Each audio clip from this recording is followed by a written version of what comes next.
Hi everyone. So I'm going to be periodically sort of pausing very, very briefly because I'm watching a documentary on Kurt Cobain of all things. So I just need to keep pausing it because it will sort of automatically forward. I want to talk about the events in London the last few days, and particularly around the Home Secretary, the Metropolitan Police, and the trouble around Remembrance Sunday.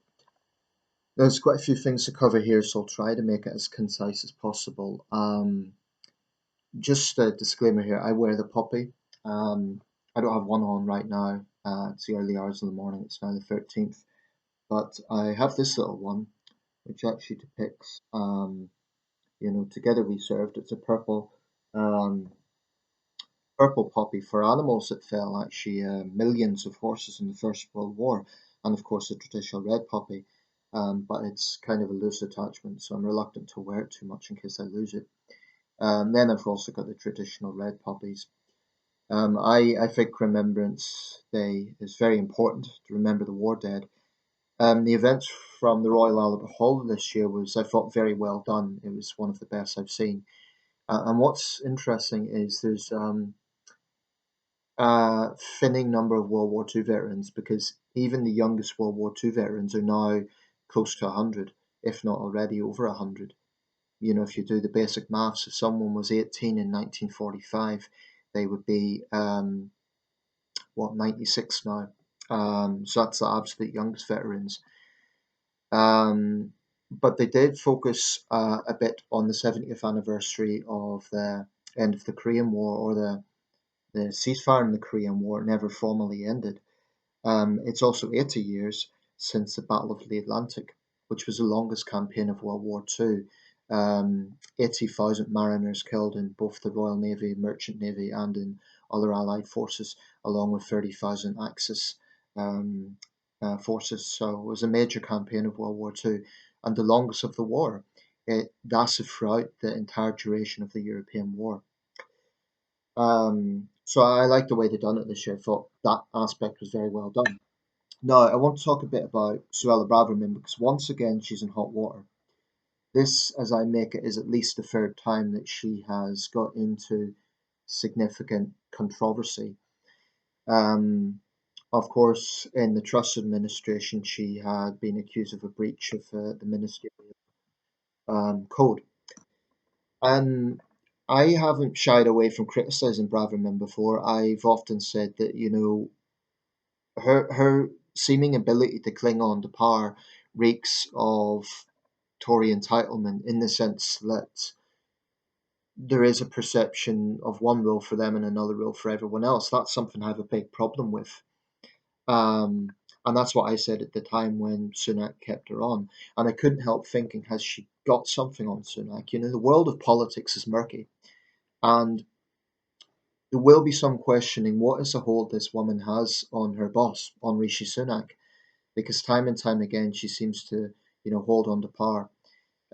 She's something of a political survivor, but she's like Marmite. Some people can't stand her. They consider her basically, well, the line they take is Cruella de Vil.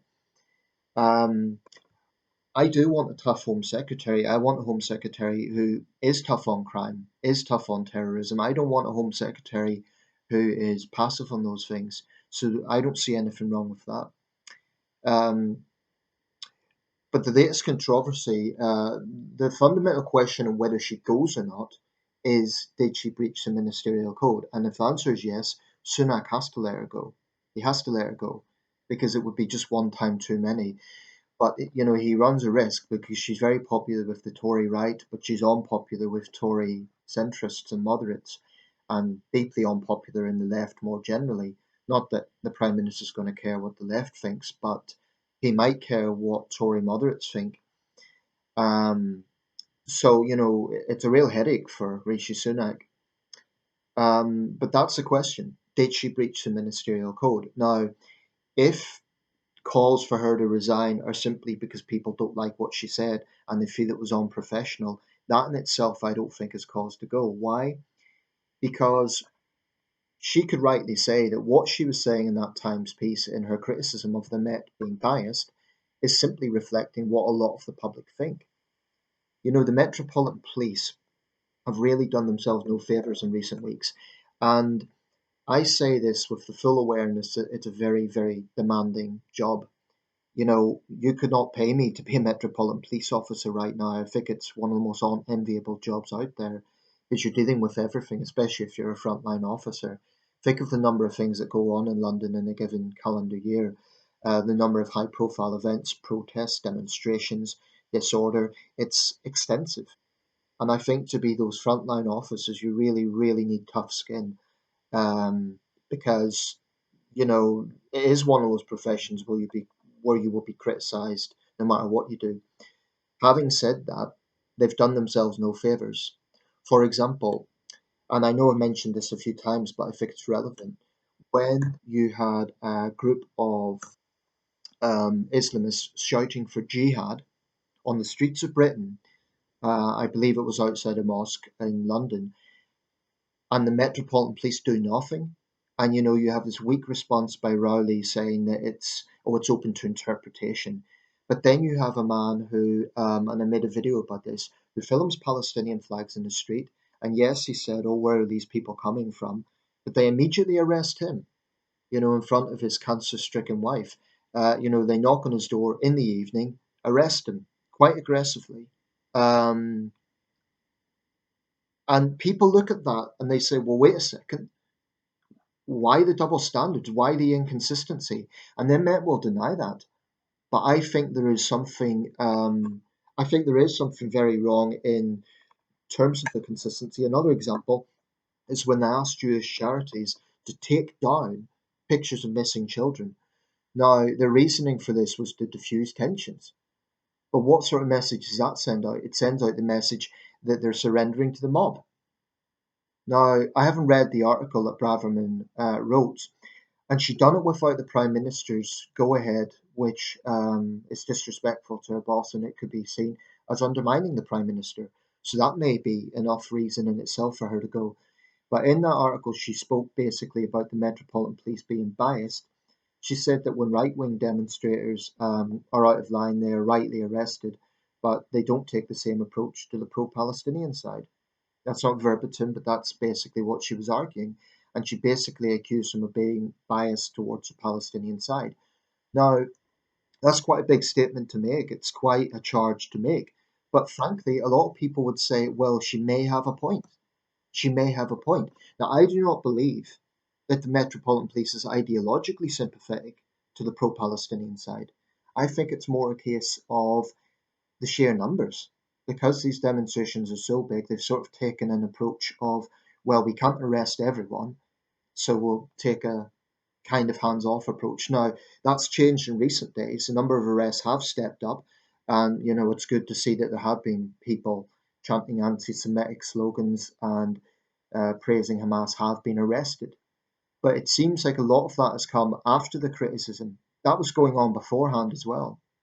So the point I'm making here is the Metropolitan Police frankly deserve a lot of criticism that's thrown at them, particularly, and a lot of that has to come down to Mark Rowley.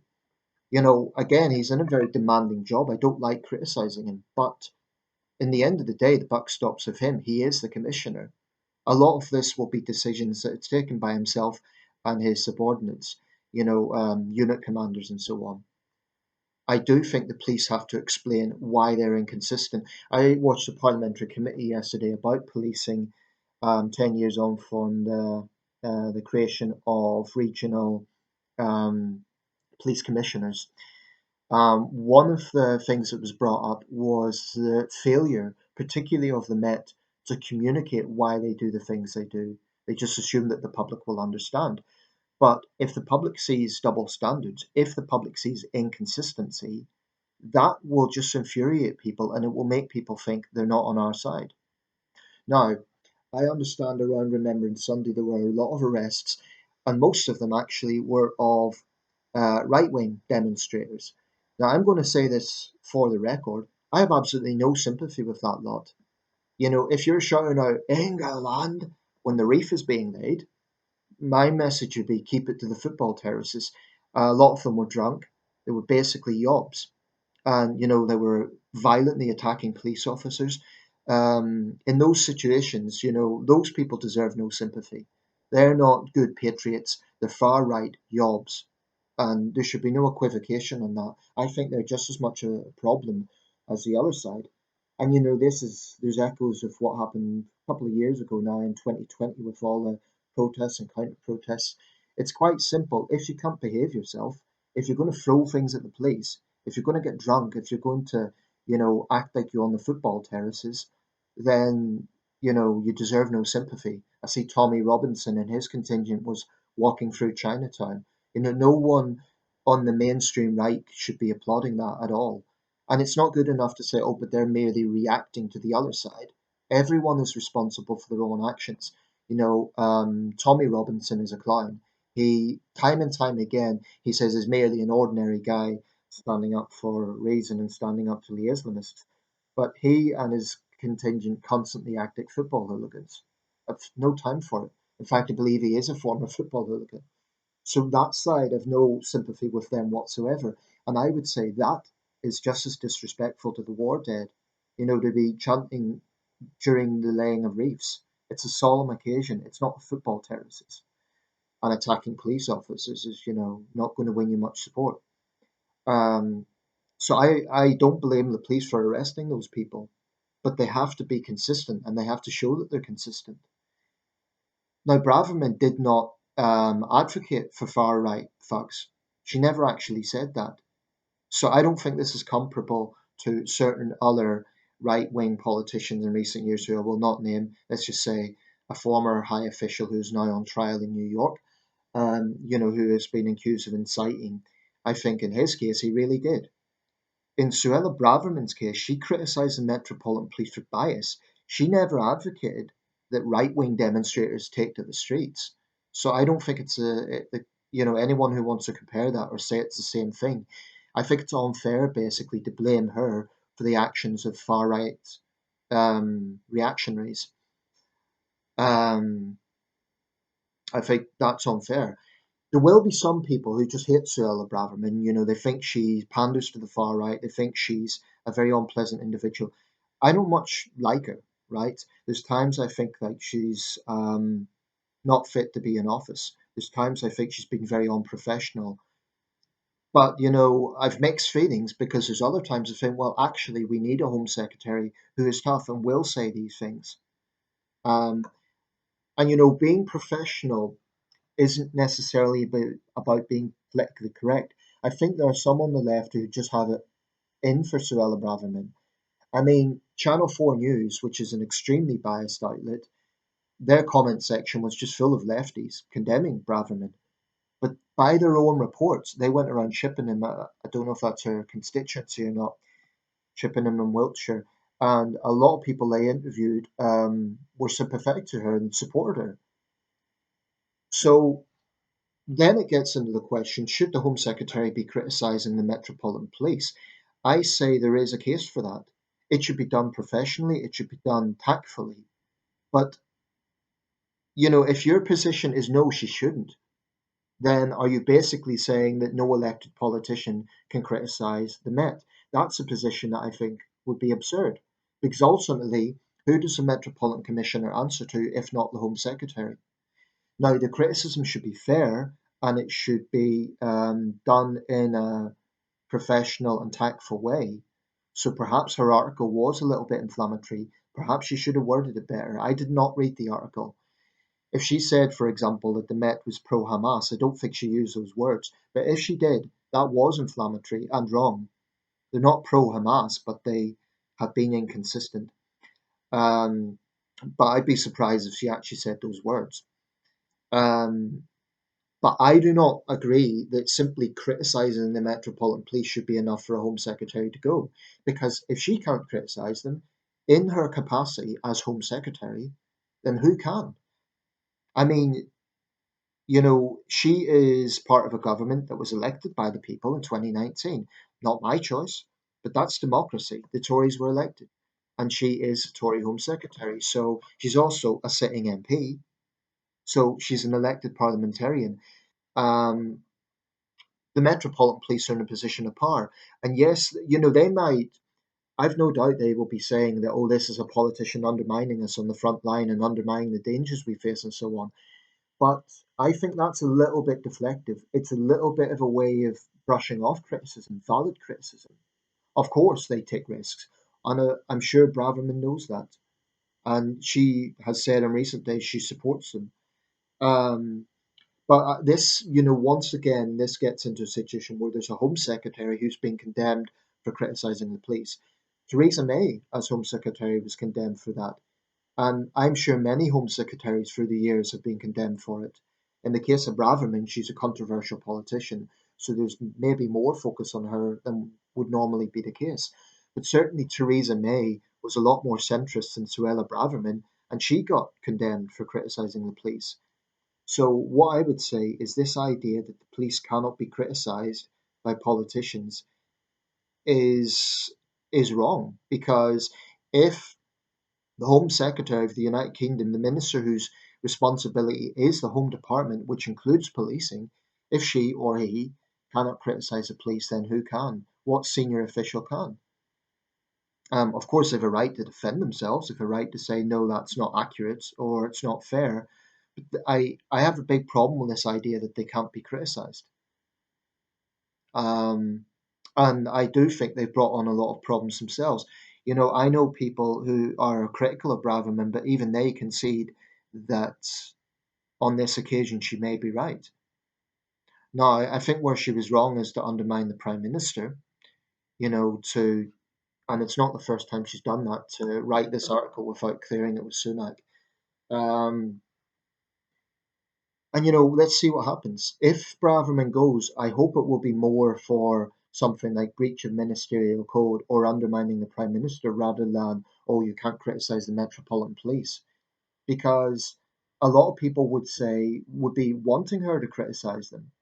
You know, Politicians, if they are not there to reflect the public mood, then what are they there for? And frankly, she described the pro Palestinian side as a mob. Well, quite frankly, a lot of them have been acting like that. Of course, in any group of people, you're going to have outliers. I mean, on Remembrance Day, there were some who marked the silence, and there were some who were wearing poppies.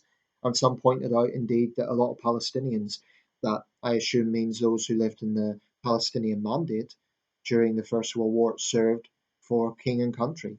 And that should be remembered. I also think it would be wrong to vilify all pro Palestinians as being Hamas sympathizers or, anti patriotic. But the fact of the matter is, there is a sizable contingent there that is. When people are holding posters saying from the river to the sea, that's a genocidal call for the removal of Israel. When they have pictures of parachutes, that's glorifying Hamas. They should be immediately arrested.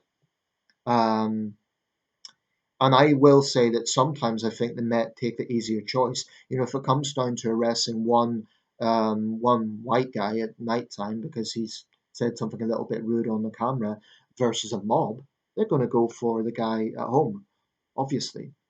Um, so there is a lot of questions around this, and people shouldn't assume this whole situation is black and white. There's a lot of things going on with this. My basic take is if Braverman has found to have breached the ministerial code, at this point she should go. But Sunak has a real balancing act. Stand by her, risk the anger of the centrists in his party, or fire her and risk the anger of the right. I do think the Tory right can be quite dogmatic because it's the same people who were, dogmatic about Boris Johnson.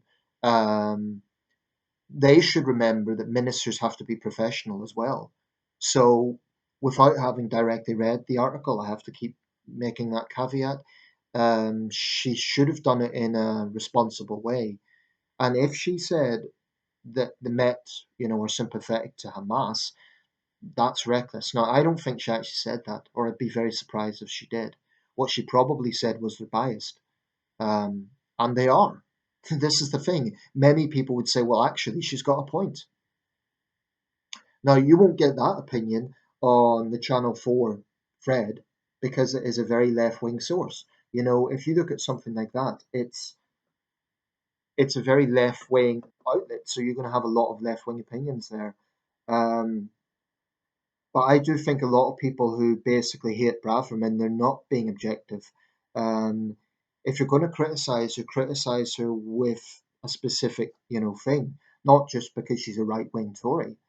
If you want to say she's breached the ministerial code, fair enough. If you think genuinely that a Home Secretary shouldn't criticize the Met, I don't agree with that position, but that's an argument. Um, so let me know your thoughts. But those right wing demonstrators, counter demonstrators, some of them unquestionably are far right. Let's call it what it is. They are not honouring veterans any more than those waving Palestinian flags who may or may not have sympathies to Hamas. Some of them unquestionably do, because interrupting the minute's silence or the laying of the wreath, that's not, or getting tanked up and throwing things at police. They're idiots. These people don't deserve any sympathy. They are idiots. And, no frontline officer on a pretty mediocre salary deserves to have things thrown at them, whether it be beer cans or whatever other crap. And the police have every right to defend themselves. Um, and Braverman and Sunak should be very clear that they support the police in that sense. But I simply do not agree with this idea that the Met cannot be criticised by the Home Secretary. And that seems to be what a lot of left wingers and even some Tories, the position they're taking. Although I should say, Tories who were interviewed, for example, Jeremy Hunt and others, said they wouldn't have used the words that Braverman used, but they still support her. Now that's interesting. Make of that what you will. Let me know your thoughts.